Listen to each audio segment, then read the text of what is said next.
Section 113, Appendix D. The General Conference of 1896 gave serious consideration to the question whether this section should be continued in the Doctrine and Covenants. After debate, a resolution was adopted providing for its continued publication, with an appended explanation by the President of the Church and the Board of Publication. Section 113 is not a revelation, nor is there in it any statement of faith, doctrine, or belief, which by its publication is made part of the Church Articles and Covenants.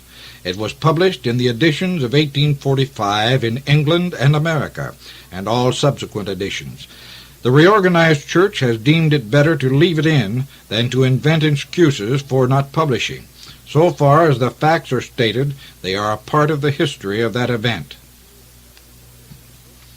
To seal the testimony of this book and the Book of Mormon, we close with the martyrdom of Joseph Smith the prophet and Hiram Smith the patriarch. They were shot in Carthage jail on the 27th of June, 1844, about 5 p.m., by an armed mob, painted black, up from 150 to 200 persons. Hiram was shot first and fell, calmly exclaiming, "I am a dead man." Joseph leaped from the window and was shot dead in the attempt, exclaiming, "O Lord my God." They were both shot after they were dead in a brutal manner, and each received 4 balls. John Taylor and Willard Richards, 2 of the 12, were the only persons in the room at the time. The former was wounded in a savage manner with 4 balls, but has since recovered. The latter, through the promises of God, escaped without even a hole in his robe. Joseph Smith, the prophet and seer of the Lord, has done more, save Jesus only, for the salvation of men in this world than any other man that ever lived in it. In the short space of 20 years he has brought forth the Book of Mormon, which he translated by the gift and power of God, and has been the means of publishing it on 2 continents, has sent the fullness of the everlasting gospel which it contained to the 4 quarters of the earth, has brought forth the revelations and commandments which compose this book of Doctrine and Covenants, and many other wise documents and instructions for the benefit of the children of men, gathered many thousands of the Latter-day Saints, founded a great city, and left a fame and name that cannot be slain. He lived great, and he died great in the eyes of God and his people, and like most of the Lord's anointed in ancient times, has sealed his mission and works with his own blood, and so has his brother Hiram. In life they were not divided, and in death they were not separated.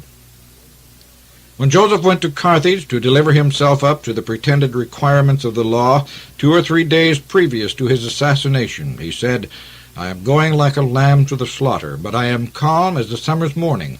I have a conscience void of offense toward God and toward all men. I shall die innocent, and it shall yet be said of me, he was murdered in cold blood." The same morning, after Hiram was made ready to go, shall it be said to the slaughter? Yes, for so it was. He read the following paragraph near the close of the 5th chapter of Ether in the Book of Mormon, and turned down the leaf upon it. "And it came to pass that I prayed unto the Lord that he would give unto the Gentiles grace, that they might have charity. And it came to pass that the Lord said unto me, If they have not charity, it mattereth not unto thee. Thou hast been faithful, wherefore thy garments shall be made clean. And because thou hast seen thy weakness, thou shalt be made strong, even unto the sitting down in the place which I have prepared in the mansions of my Father. And now I, Moroni, bid farewell unto the Gentiles, yea, and also unto my brethren whom I love, until we shall meet before the judgment seat of Christ, where all men shall know that my garments are not spotted with their blood." The testators are now dead, and their testimony is in force. Hiram Smith was 44 years old in February 1844, and Joseph Smith was 38 in December 1843. And henceforward their names will be classed among the martyrs of religion. And the reader in every nation will be reminded that the Book of Mormon and this book of Doctrine and Covenants of the Church cost the best blood of the 19th century to bring it forth for the salvation of a ruined world, and that if the fire can scathe the green tree for the glory of God, how easy it will burn up the dry trees to purify the vineyard of corruption. They lived for glory, they died for glory, and glory is their eternal reward. From age to age shall their names go down to posterity as gems for the sanctified. They were innocent of any crimes, as they had often been proved before, and were only confined in jail by the conspiracy of traitors and wicked men. And their innocent blood on the floor of Carthage jail is a broad seal affixed to Mormonism that cannot be rejected by any court on earth. And their innocent blood on the escutcheon of the state of Illinois, with the broken faith of the state as pledged by the governor, is a witness to the truth of the everlasting gospel that all the world cannot impeach.